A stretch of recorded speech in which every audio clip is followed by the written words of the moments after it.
پاکستان کے اندر اینٹی امریکنزم کیوں ہے؟ پاکستانیوں کو کم از کم حیران نہیں ہونا چاہیے.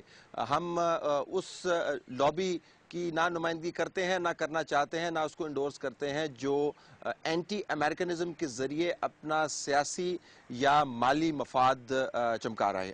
ہم اس لابی کی بھی نمائندگی نہیں کرتے کہ جو اینٹی امریکنزم کو ایک پاکستان کی پالیسی کا انسٹرومنٹ اس طرح بنانا چاہتی ہے کہ پاکستان کی قوم اور پاکستان کا ملک شدید مشکلات کا شکار ہو جائے. لیکن اینٹی امریکنزم کی ایک بنیاد پاکستان میں موجود ہے، اور اس کا تعلق نہ تو پاکستان کے لوگوں کے جینز کی خرابی ہے، نہ پاکستان کے لوگوں کی ذہانت کی خرابی ہے، نہ پاکستان کے لوگوں کے ادراک کی خرابی ہے. خرابی ہے ان پالیسیوں کی جو امریکہ نے پاکستان کے ارد گرد، پاکستان کے اندر، پاکستان کے حکمرانوں کی انڈورسمنٹ اور کنائیونس کے ساتھ پرسو کرتے رہی ہیں. ان پالیسیوں کو تبدیل نہ کر کے اینٹی امریکنزم کو ایک متھ کے طور پر پیش کرنا میرے خیال میں زیادتی کی بات ہے. ہمیں اپنا پرسپیکٹیو ریئلسٹک رکھنا چاہیے. صرف آپ کو حقائق پڑھنے کی ضرورت ہے اور سمجھ آ جائے گی کہ پاکستان کے اندر اینٹی امریکنزم کیوں زیادہ. اور پاکستان کوئی پیکیولر ملک نہیں ہے. ذرا یورپین ممالک کے اندر جہاں پر امریکہ کے اڈے موجود ہیں، جن سے ان کا مذہب کا بھی ایک تعلق ہے اور ایک رنگ کا بھی تعلق ہے، اور کچھ کہتے ہیں تھوڑا سا نسل کا بھی تعلق ہے، اگر آپ ان لوگوں کے اندر بھی امریکی پالیسیوں کے خلاف اگر غصہ دیکھیں تو کافی بڑے لیول کے اوپر ہے. پاکستان کے اندر اینٹی امریکنزم کا ہونا ایک بہت بڑی حقیقت ہے. اس کو آپ کانسپیریسی تھیوری کے زمرے میں نہیں ڈال سکتے اور نہ اس کے اوپر حیرانی کا اظہار کر سکتے ہیں. کچھ اور سوال ہوئے اس نشست کے اندر. جانتے بوجھتے ہوئے ایسے لوگوں کو لایا گیا جن کے ویسٹڈ بزنس انٹرسٹ ہیں. میں دوبارہ کہوں گا، کوئی حرج نہیں ہے. امریکہ ایک بہت بڑا ملک ہے، پاکستان کو اس کے ساتھ بزنس کرنا ہے. جتنی اچھی کمیونٹی، تگڑی بزنس کمیونٹی ڈالیں گے امریکہ کے ساتھ، دوسرے ممالک کے ساتھ، اتنا ہی اچھا بزنس ہوگا اور ہمارے لیے فائدہ مند ہے. لیکن وہ تمام بزنس سے متعلق یا انٹرپرینورشپ سے متعلق جو سوال ہیں ان کو کسی پالیسی کے پیرائے میں آپ کو رکھنا چاہیے. جہاں تک بزنس کے حوالے سے جو سوال ہوئے وہ آپ کے سامنے رکھتے ہیں. ان میں بالخصوص 2-3 سوال جو تھے ان کا تعلق پاکستان کے فاٹا ریجن میں ROZs ریکنسٹرکشن اپرچونٹی زونز کے حوالے سے تھا. یہاں پر امریکہ اور پاکستانی بزنس مین نے مل کر ایک پروسیسنگ زونز بنانی تھی اور جس سے تیار شدہ مال جو ہے وہ امریکی منڈیوں کے اندر جانا تھا. ذرا بزنس کمیونٹی کے نمائندگان کے سوالات سنیے گا. My question was regarding a friend of actually the US and a good friend of Pakistan had launched a discussion regarding the reconstruction opportunity zones. You talked about trade being better than aid and trade not aid. We have really suffered not over the last 1 decade but over the last 3 decades. We, as I'll give you a figure to substantiate my point, we as a percentage of the loan that was given out in Pakistan about 20 years ago stood at 11%. Now we stand as a population at around 13%. Today we stand at a paltry 1.7%. So you see of the entire loan that is dispersed. So there's no job creation in that area, and also you see this is something that needs to be targeted head on. Thank so you. I would appreciate it if you could do something like that. I think it's said. Well, I mean, you make a very strong argument, and there are many of us who agree that opening up our markets to your cotton. I would like to ask one thing. What is U.S. government doing to help organic voices inside Pakistani society and community against violent extremism to protect Pakistani citizen, army and law enforcement personnel? Thank you, Pisa. That's an excellent question, and I thank you for your kind words about our embassy and about our interactions with you. And I think your question leads to really a reference I want to make to civil society here in Pakistan and to our embassy and our efforts out of the State Department.